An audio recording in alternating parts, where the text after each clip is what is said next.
We'll put it on Mrs. Cole's card, like usual." That's what the maitre d' said, smiling, as if my name had been erased. I didn't even look at him. I was too busy staring at my daughter, Maya, in a silk dress I hadn't paid for, raising a $200 glass of Barbaresco across the table to Lucas's smug, grinning parents. Lobster tails, truffle risotto, designer handbags looped over the back of their chairs. A picture of wealth. A picture of theft. They hadn't seen me yet. But I'd seen enough. I took a deep breath, like I was steadying myself on a ship in a storm. I leaned in close to the Mazda da. "What time is it?" he checked. 8:51. That gave me 9 minutes. I stepped outside the bistro and pressed the number I'd saved 2 weeks ago. Mr. Alvarez picked up on the first ring. "Freeze the emergency card at 9 p.m., I said. Not a second before. He paused. "Mrs. Reed, are you absolutely?" "I'm sure." 9 minutes. That's all Maya and Lucas had left to pretend they were people who could afford their lifestyle. 9 minutes to toast their illusions on my dime. I didn't go back in right away.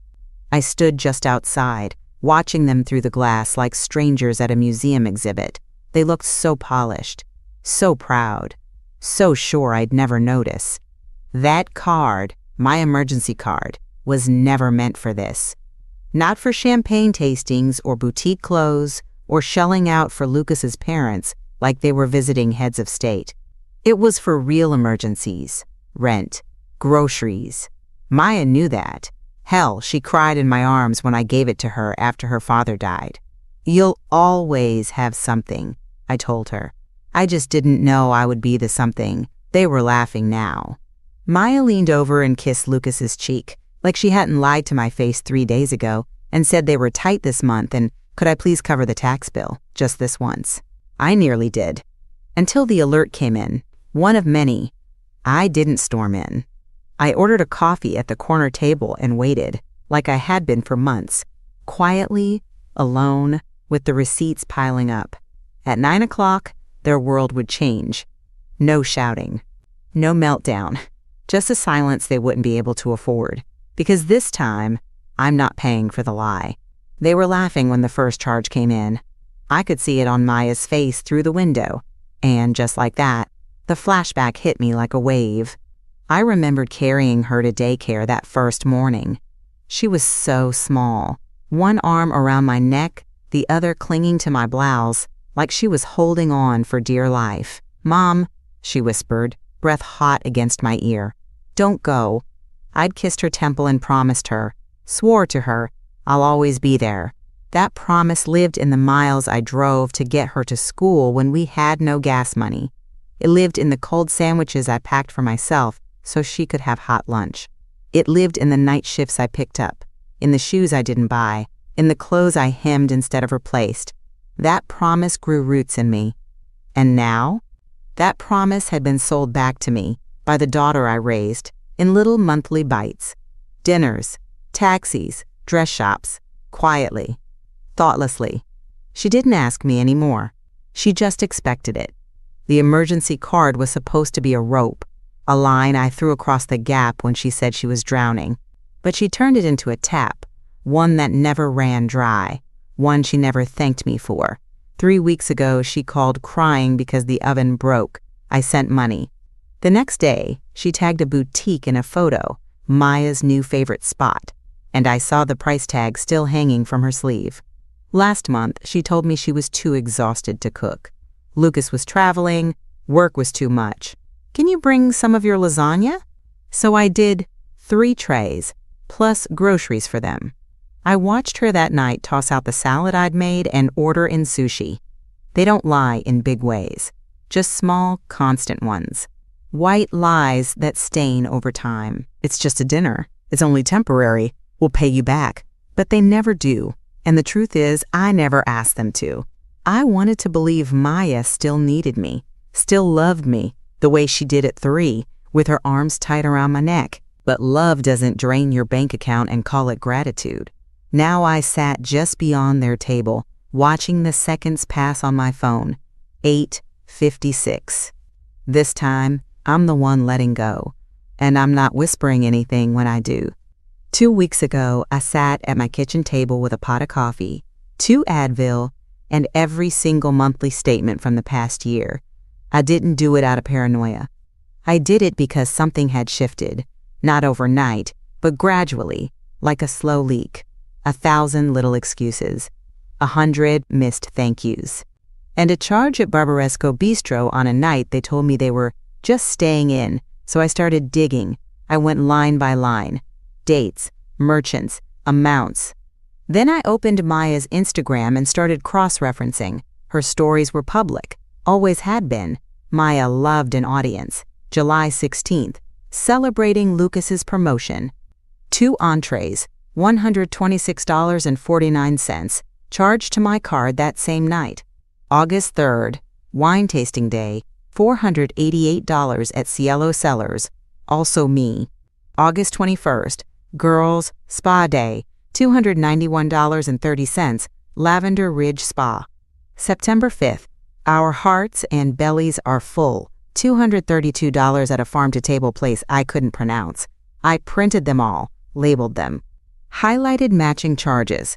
By the time I was done, it totaled $4,208.36 over 60 days. Not mistakes, not emergencies. A lifestyle, neatly disguised as need. That's when I called Mr. Alvarez. I didn't want the card shut off yet. I wanted it documented, monitored, flagged for unauthorized use. She's my daughter, I told him. But this isn't right. He'd listened, carefully, respectfully. And when I emailed the receipts, I CC'd myself, twice. Tonight isn't about catching them. That part's done. Tonight is about timing. Because I know Maya. If I'd just confronted her in private, she would have cried, told me it was a mistake, claimed Lucas had used the card without asking, said they meant to pay me back, maybe even tossed in a memory to soften me. Remember the cinnamon rolls you used to make on snow days? I've heard all the tools in her kit, but she can't twist what happens in public. She can't pretend the card wasn't declined. She can't rewrite witnesses. She can't Instagram her way out of a dinner she didn't pay for. That's why I sat here calmly at 8:50, drinking lukewarm coffee. Not planning, waiting. The difference is everything. The last time I saw Lila, she was clearing tables during brunch rush with a towel slung over her shoulder and a smile that didn't fade, even when people snapped their fingers for her like she was invisible. That was back when I came here for eggs and coffee every Sunday after church, before I stopped feeling welcome at my daughter's table. Now it was almost 9 o'clock. And Lila was the one who saw me first. She spotted me by the far corner window, lifted one brow, then nodded. I didn't wave, just placed my hand lightly on the folder, sitting next to my purse, the quiet signal we'd agreed on. 2 days ago, I called ahead. I know this is strange, I told her, but I think my daughter's been using my card for more than a few dinners, and she's there tonight, isn't she? Lila didn't hesitate. I've seen them in here a lot lately, she said. Big orders, bigger attitude. That's when I asked her for something no one ever expects from a woman my age, the receipts. I'm not trying to embarrass anyone, I said. I just need the truth, on paper. She was quiet a moment. Then, come by before Friday. I'll have what you need. And she did. A stack of printouts in a plain envelope, all in Maya's name, all charged to Mrs. Eleanor Reed's card. Itemized, dated, tasting menus, paired wines.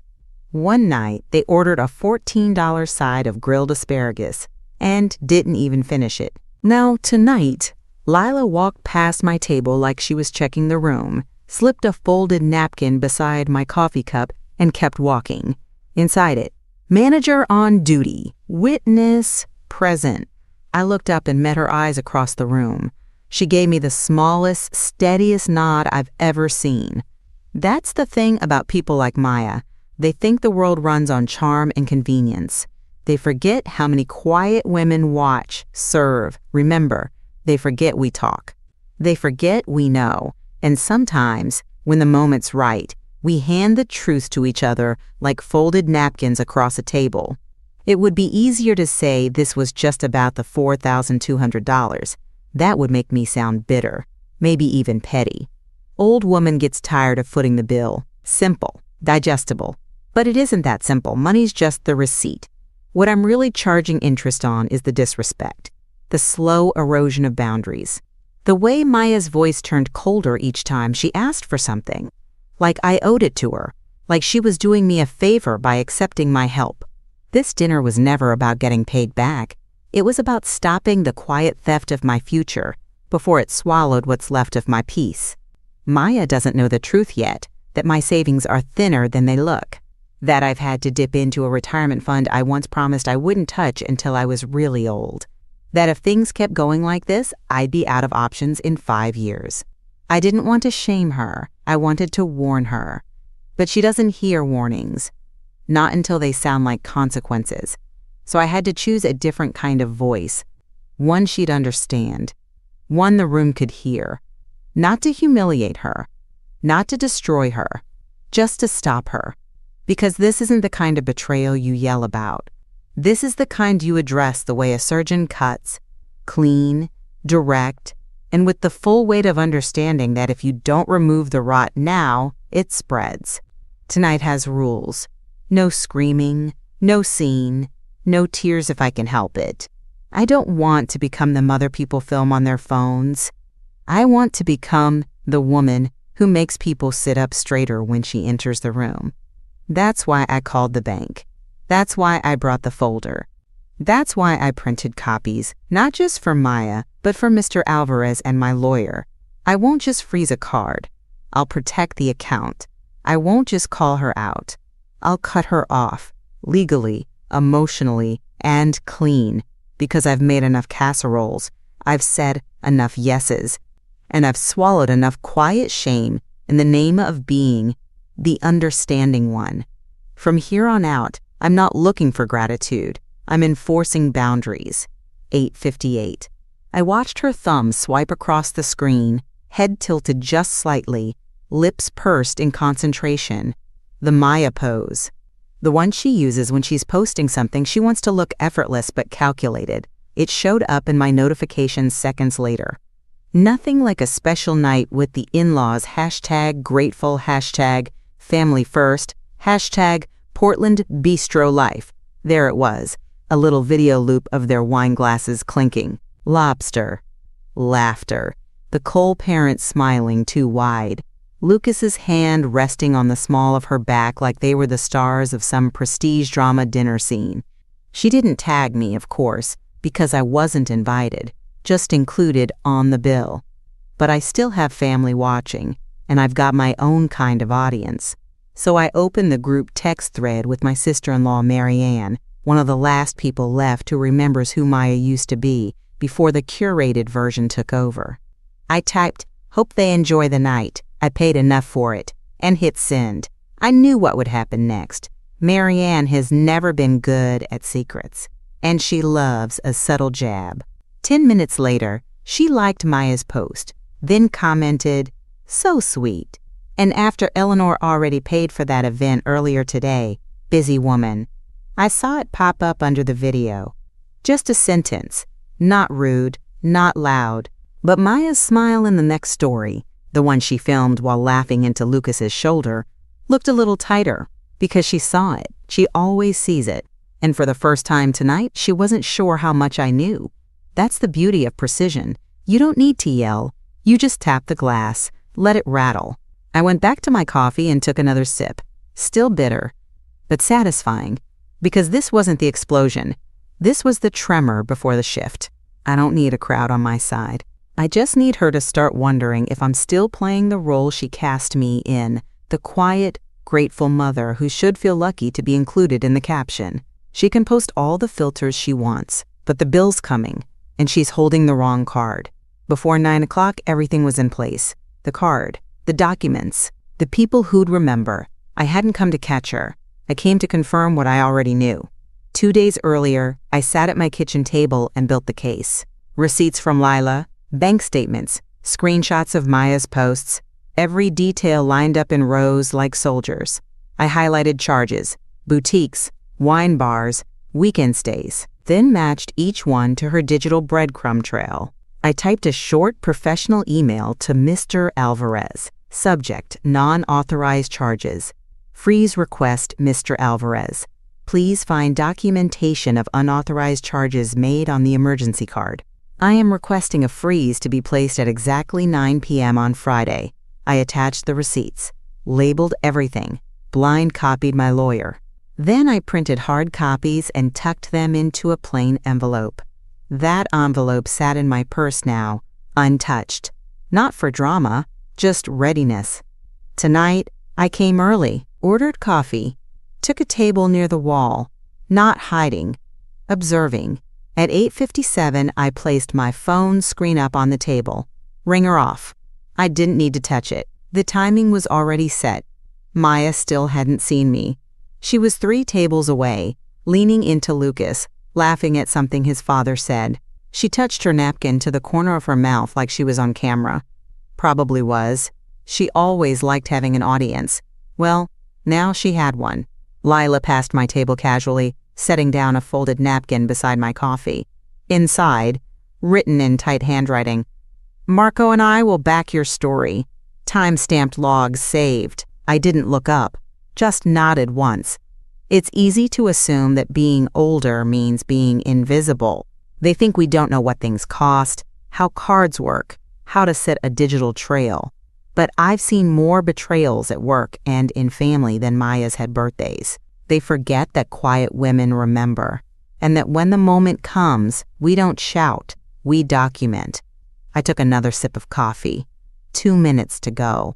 The check hadn't been called yet. The smile hadn't cracked yet. But everything was in motion. And when the lights flickered, when the card failed, I wouldn't say a word. The evidence would do the talking. It was almost time. I reached into my purse, pretending to fish for my wallet, and brushed against my phone. The screen lit up automatically, and there it was. The old voicemail, still pinned to the top. I didn't mean to open it. I just tapped it out of habit. Maya's voice crackled to life.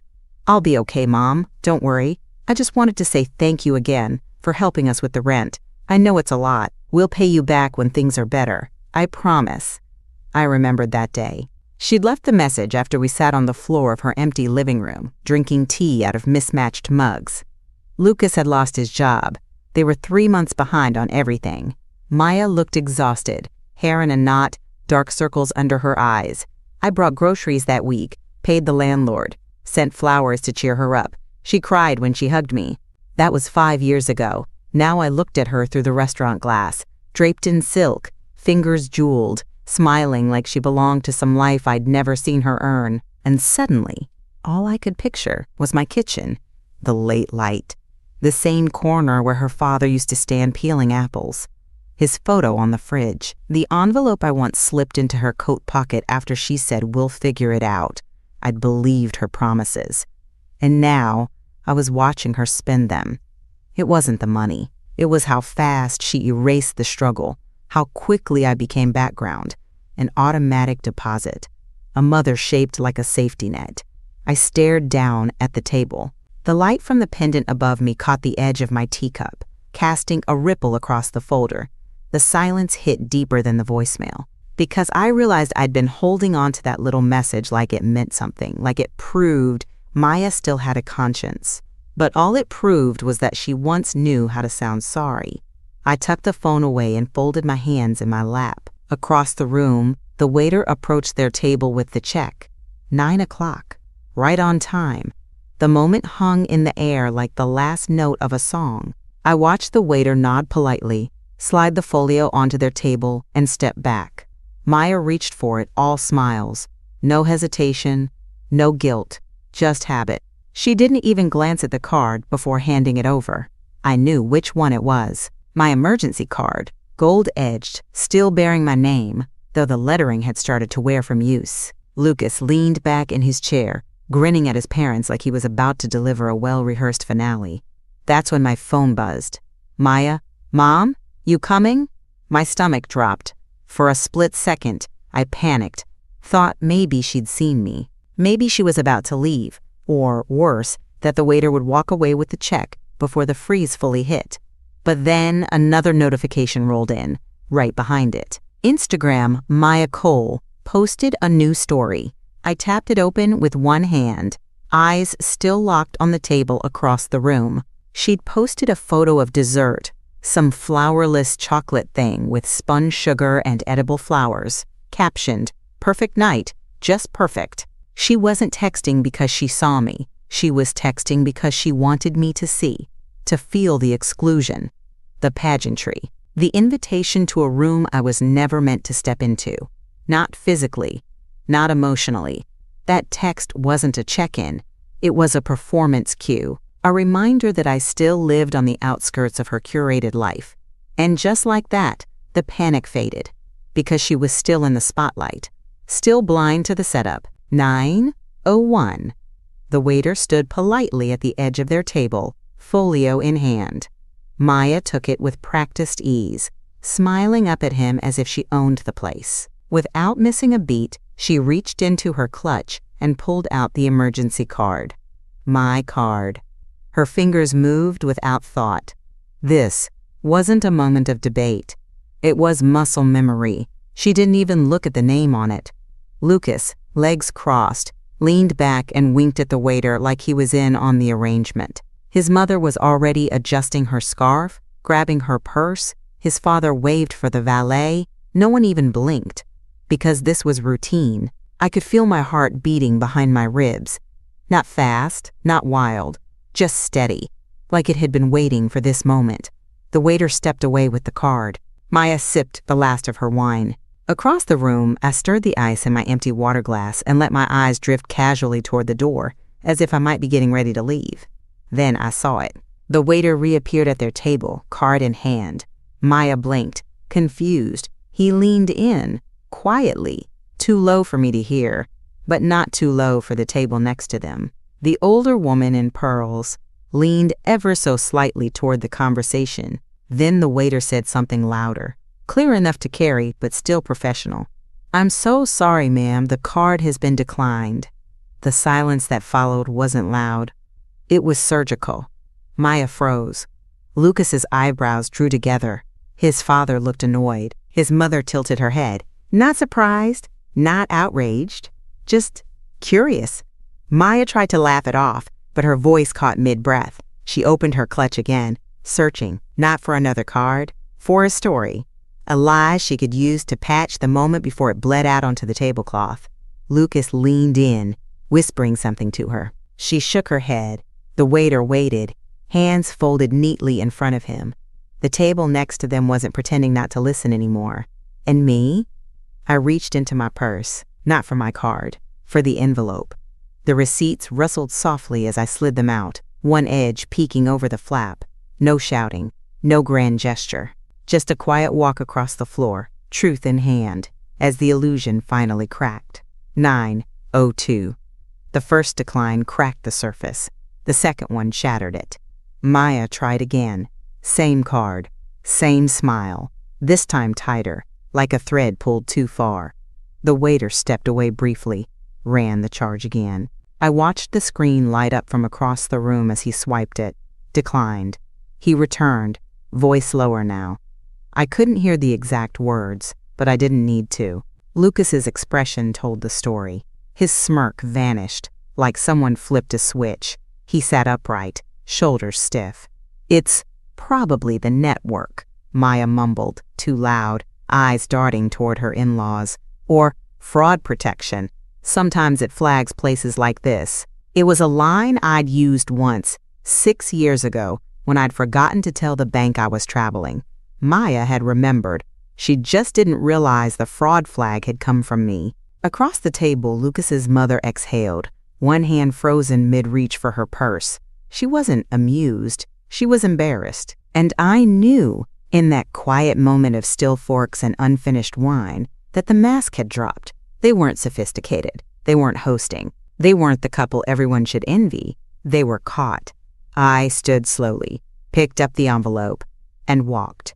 Not rushed, not angry, just calm, clear, like I was delivering a receipt, which I was.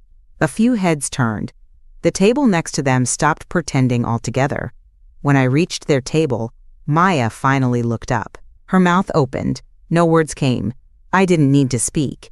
I placed the envelope on the white linen tablecloth, gently, then slid it toward her, lined up square with her plate. I tapped the top once, just enough for her to know. Read it. All of it. She reached for it with shaking fingers, pulling it open just as the waiter stepped back again. Would you like to use a different card? He asked, to no one in particular. Lucas fumbled for his wallet. His father looked away. His mother dabbed her mouth with her napkin, eyes flat and distant, as if she wasn't really surprised at all. I turned before Maya could look up again. Because there was nothing left to say, the receipts would speak louder than I ever could. Maya didn't open the envelope right away. She held it like it might burn her. Like some part of her still hoped it was a love note or a gift or some soft thing she could smile her way through. But then she opened it. Her eyes scanned the first page, then the second, and then her fingers started trembling. At the top, in plain black ink, I'd typed, non-authorized charges, $4,208.36, last 60 days, transactions under review, emergency card revoked, documentation on file, no bold, no red ink, no dramatic highlighter, just dates, locations, charges, and silence. Lucas leaned over to read, but Maya pulled the papers close, shielding them like a child caught cheating on a test. "Mom," she started, her voice cracking. But I didn't stop, didn't answer, didn't flinch. Because I wasn't here to discuss the evidence. I was here to deliver it, let them feel the weight of it. Page after page of indulgences they never earned.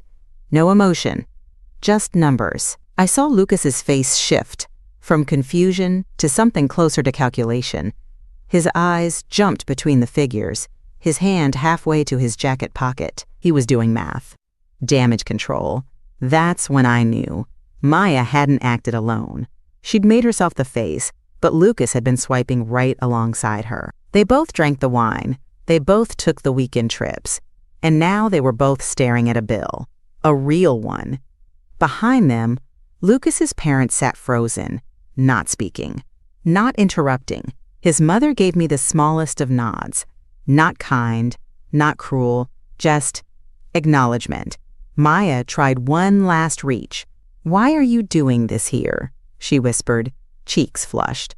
I looked her dead in the eye. "Because here," I said, "is where you spent it." Then I turned. One clean pivot. No drama. No lingering. The room didn't erupt. It didn't need to. The receipts had already done what I couldn't. Proved I'd been paying for a life I was never invited into. And now the credit was gone. The truth sat on the table, and for once, they couldn't walk away from the bill. My phone buzzed in my hand. Mr. Alvarez. Text message, fraud report acknowledged. Card frozen at 9 o'clock as requested. Review pending. We've flagged the account and removed the authorized user. I didn't show her the screen. I didn't need to. Because she knew. She wasn't just cut off. She was named. "Maya," I said, still standing, "you're no longer on the account. The bank will follow up about restitution for the non-authorized charges. That part's not up to me." Her mouth fell open. She blinked, fast and furious, like she was searching the air for an exit. "This is insane," she whispered. "You don't do this to family." I tilted my head. "You don't use family," I said, "and you don't spend them." The silence around the table swelled. Maya gripped the folio like a lifeline. She looked to Lucas, to his parents, to anyone who might still see her as polished and perfect. But the room had shifted. Lucas's mother crossed her arms, lips pressed into a flat line. His father pulled out his wallet and dropped his card into the folio without a word. Even he wasn't going to cover her now. That's when I saw it. Not just anger, but fear. Not loud, not dramatic, just the first raw edges of someone realizing the act was over. She was alone on the stage, and no one was clapping. I turned to leave. Behind me, I heard it, faint, broken. "Mom? Wait, please." But I didn't turn back. Because I wasn't the one who walked away first. She was. I didn't stay to watch the fallout. I made it to the coat rack, took my time slipping each arm through the sleeves, and only glanced back once. That was all I needed. Maya was frozen mid-sentence, receipts spread out across her plate like broken glass. Lucas sat stiffly, arms crossed, while his parents looked away, like they didn't want to be associated with whatever she was saying, or whatever she'd become. But what struck me wasn't the silence, it was who broke it. From the corner of the room, a soft voice cut through. "Are you kidding, Maya?" Everyone turned. Lucas's younger sister, quiet as wallpaper until now, was standing just behind their table. I hadn't even seen her arrive. Slim, pale, dressed simply. Not flashy, not polished, but her voice was sharp. "I told you not to drag her into this again," she said. "You promised." Maya looked stunned. "Jess, what are you even?" Jess didn't let her finish. "I was at Mom's last month when you called Eleanor, asking about the broken oven. You were wearing new boots, drinking sparkling water like it was wine." She turned to Lucas. "And you told me you were working late while you two were in Cannon Beach." Jess's voice didn't rise. She wasn't performing. She was done. "I'm not covering for you," she said. "Not tonight. Not ever again." Lucas's mother said something then. I didn't catch the words, but it made Lucas flinch, and it made Maya fold in on herself like a napkin being cleared from the table. The next day, Marianne texted me the rest. Lucas's parents refused to cover the bill. Said if their son couldn't manage his marriage, they certainly weren't going to bankroll it. Jess offered to pay for her meal separately, then left. Maya and Lucas had to scramble. No backup card, no emergency fund. The bank wouldn't reverse the freeze, and Mr. Alvarez had flagged the charges for investigation. If they didn't pay, the vendors would be notified, including the hotel, the spa, the boutique with the faux leather trench she'd posed in like it was Prada. By Monday, Maya's Instagram was quiet. No stories, no photos. The silence said more than anything she could post. And I didn't feel triumphant. I felt clean. Because this wasn't revenge. It was the first time in years I'd let her feel the real cost of her choices without rushing in to cover the check. She thought family meant a safety net. But I was never the net. I was the spine. And I just stopped bending. I didn't press charges. Not for the dinner, not for the card. That would have given Maya a story to cry over. "My mother had me arrested," she'd say, and someone, somewhere, would believe her. No, I chose something sharper than court. I chose control. That Monday, I removed her from every remaining account. Not just the emergency card. All of it. She lost the backup login to the utility autopays. The just-in-case access to the rainy day CD. The forgotten line on the mortgage, where she'd once been listed for convenience. I called Mr. Alvarez personally and asked for all documentation. I wanted everything she'd charged, bundled, itemized, and noted as pending review. If she tried to spin it, she'd be facing not me, but a paper trail and a corporate fraud team with no reason to be sentimental. The final twist? I called 2 vendors, the boutique and the spa, and informed them the charges may be disputed. I can't guarantee those charges will hold, I said politely. You may want to collect from the user directly. The couple now had a choice, settle the bill out of pocket or let the vendors come after them. By Sunday, I'd heard from no one. No apology, no explanation, and that was fine. Because a week later, something better arrived. Not a text from Maya. A small card in the mail. From Lucas's grandmother. "I saw what you did. I'm sorry it came to this. But it needed to. We raised them softer than we should have. Your strength reminded me of what real family looks like." There was no check inside. No plea. Just flowers from her garden pressed between 2 index cards. And it was more valuable than any reimbursement. Old Woman Narrator 23.08 Govarit. Thank you for listening all the way to the end. Do you think family loyalty should have limits, or does love excuse everything? Let us know in the comments and tell us where you're watching from.